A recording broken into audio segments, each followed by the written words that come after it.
ګرانو کتونکو شاپور تاڼې په حدود کې 25 اکتوبر باندې یو کس چا وجلی و د هغه نه سر هم کټ کړی و. بیا پته لګېدلې وه چې یاره دا درزي دی او د هغه دا کیس چې کوم دی ان ټریس را روان و. نن پولیسو د دا کیس ټریس کړی دی او د ده په کیس کې یو ملزم نیولی دی.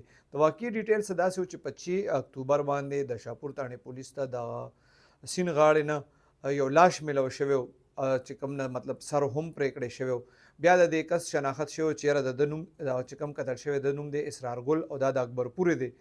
د ده ورور پولیس ته ویلي چې یاره اسرار ګل چې کوم دی د به د ټریلر هم او د ښځو د زنانو کپړې چې کوم دی د هغې دوکان هم او دی یو شپه پیله د کور موټرسایکل باندې وتې چې سودا راوړم دوکان دپاره او بیا لاپته شوی او بیا دې ویلي چې یاره دې ته پته نشته چې دا چا وجلی دی. د شاپور تاڼې پولیس په دې کې بیا د نامعلوم کسانو خلاف 302 اف ای آر درج کړی او تفتیش شروع کړی. پولیس وایي کله چې دی بیا نور تفتیش وکړو نو بیا پته ولګېده چې یاره دا درځي چې چا وجلی و نو د نه موټرسایکل او موبایل هم وړی و چې یاره د پولیس به دې کیس لا د رهزنې یا ډکیتۍ رنګ ورکړي. خو پولیس وایي کله بیا دې په ساینسي خطوط باندې تفتیش شروع کړو نو پته ولګېده چې دا کم کس قتل شوی و د ده په قتل کې د ده شاګرد دی هغه هم د سره د درزیتوب دوکان کې شاګرد و هغې نیولی دی. بیا پولیس وایي د هغه د کور نه بیا دې موټرسایکل چې کوم دی هغه هم ریکور کړی دی. دی لږ ویلي دی پولیس ته چې یاره مطلب د به هر وخت یې دی وایي زه به یې وهلم نو په دغه وجه باندې بیا وایي زه تنګ شوم او ما د خپل استاذ ویشتو.